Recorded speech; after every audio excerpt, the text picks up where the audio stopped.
Good morning students.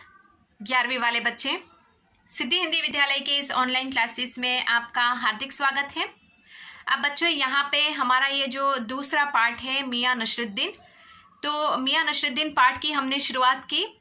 लेखिका जो है यहाँ पे कृष्णा सोबती है।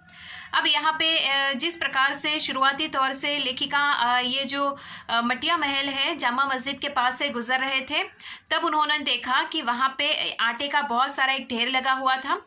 पहले लेखिका को ऐसा लगा कि ये लोग सेवैया बना रहे हैं, फिर बाद में पूछा तो पता पड़ा कि ये लोग सेवैया नहीं बना रहे हैं, लेकिन यहाँ पे नान बना रहे, अर्थात रोटियां बना रहे हैं।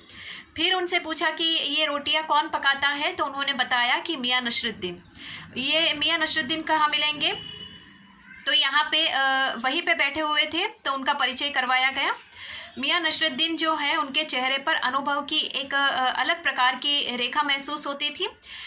उनसे बातचीत करने पर पता पड़ा कि वो 56 प्रकार की रोटियां बनाते थे। अब यहाँ पे लेखिका ने सबसे पहला प्रश्न पूछा, रिवीजन कर रहे हैं हम लोग। सबसे पहला प्रश्न पूछा कि आपने यहाँ पे किस तरह से ये सीखा, ये किन किन प्रकार की ये रोटियां आपने बनाई, ये किस प्रकार से आपने सीखा। तो यहाँ पे उन्होंने बताया कि सबसे पहले तो परिचय में उन्होंने कहा कि आप यहाँ पे नसरुद्दीन ने कहा कि आप कहाँ से आए हो, आप कोई अखबार नवीश अर्थात कोई पत्रकार तो नहीं हो। तब यहाँ पे फिर उन्होंने प्रश्न किए, तो प्रश्न करने पर सबसे पहला प्रश्न यहाँ पे उनको पूछा गया, तो उन्होंने बताया कि जैसे कि नगीना साज जो जेवरातों में हीरे मोती जड़ते हैं, वो मीना साज अर्थात जो मीना कारीगरी के जो व्यापारी होते हैं वो, अर्थात यहाँ पे रंगरेज यानी कि जो कपड़ों के ऊपर रंग चढ़ाते हैं वो। तो ये सब जो इंसान हैं वो पेशे से शुरुआत से ही अपने पीढ़ियों से ही ये काम कर रहे हैं। तो ये नान बनाना अर्थात ये रोटियां बनाना, वो हमारा ये जो काम है ये मैंने अपने पुरखों से सीखा है। यहाँ मेरे पिताजी और उनके पिताजी मतलब परदादा, तो उनसे मैंने ये सीखा। ये सीखने के लिए मैं कहीं बाहर नहीं गया। फिर यहाँ पे लेखिका ने उनसे दूसरा प्रश्न पूछा कि आपके वालिद, यहाँ पे नसरुद्दीन ने बताया कि उनके वालिद से उन्होंने ये सीखा था, और उनके वालिद यानी पिता। तो नसरुद्दीन के पिता की मृत्यु हो जाने के बाद यहाँ पे उनका जो काम है वो नसरुद्दीन ने ही संभाला। इसके लिए यहाँ पे फिर बताया गया कि आपके वालिद यानी दूसरा प्रश्न है, लेखिका ने दूसरा प्रश्न किया, आपके वालिद मतलब कौन। तो यहाँ पे जो नसरुद्दीन है उन्होंने बताया कि हमारे वालिद मतलब वो थोड़े से खो गए। उनकी आंखों के सामने उनके पिता की एक धुंधली सी तस्वीर दिखाई दी।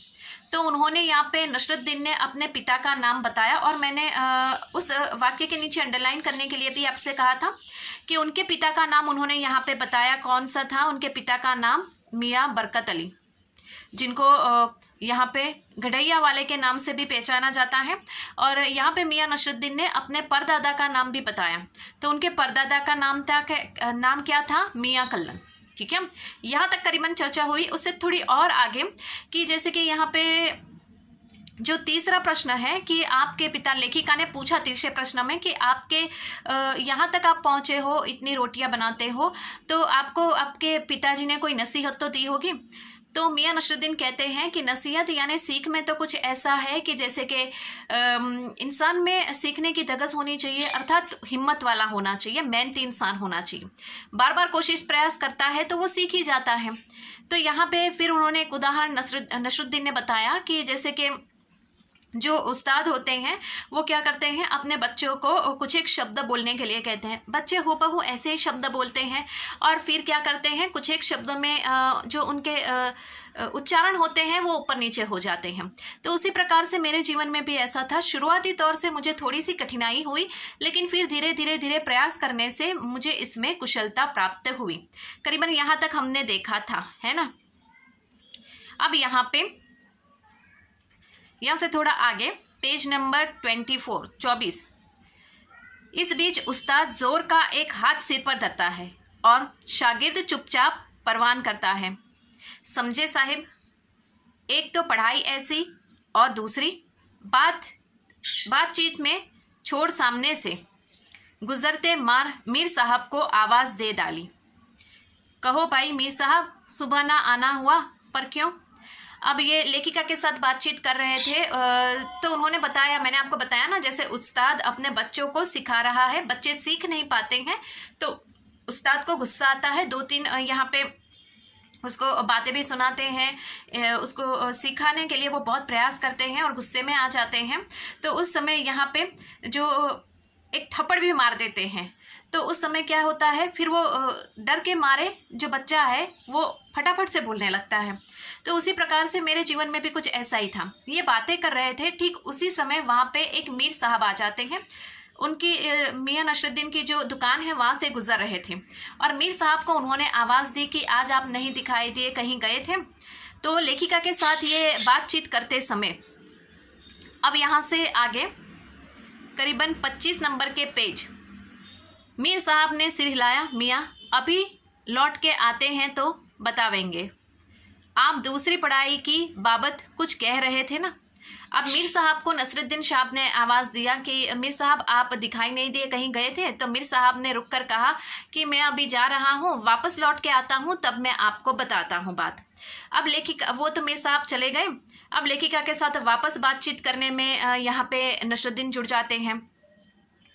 इस बार मियाँ नसरुद्दीन ने यूँ सिर हिलाया कि सुकरात, हाँ हाँ, एक पढ़ाई भी होती है, एक दूसरी पढ़ाई भी होती है। सुनिए, आज बच्चे को भेजा मदरसा तो बच्चा न कच्ची में बैठा, न बैठा वह पक्की में, न दूसरी में, और जा बैठा तीसरी में।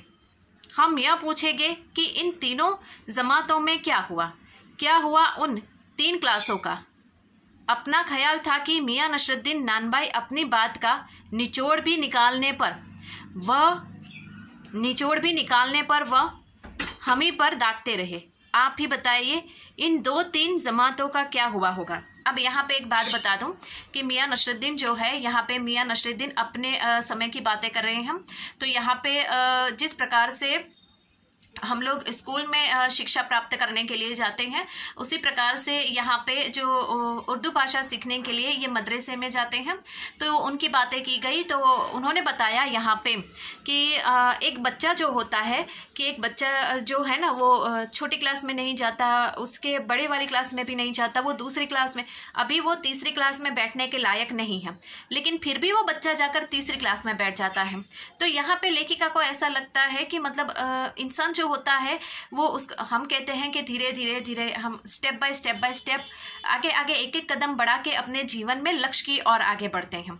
लेकिन यहाँ पे नसरुद्दीन साहब जो है, ये नसरुद्दीन मियाँ नसरुद्दीन जो है, वो अपने जीवन में इसी तरह से पीढ़ी दर पीढ़ी, मतलब ये जो उनका खानदानी पेशा है चलते आ रहा है, तो सीढ़ियों की तरह ये काम करता है। तो ये उदाहरण के साथ बताया है कि वो बच्चा जाकर बैठा डायरेक्ट तीसरी क्लास में, तो ऐसा कभी नहीं हो सकता। लेकिन हाँ, नसीहत के हिसाब से हो सकता है, ये वास्तविक रूप में पढ़ाई के साथ उसका कोई लेना देना नहीं है। लेकिन यहाँ पे एक उदाहरण लेखिका के दिमाग में पैदा हुआ। अब ख्याल था कि मियाँ नसरुद्दीन नानबाई अपनी बात का निचोड़ भी निकालेंगे, वह हम ही पर दागते रहे।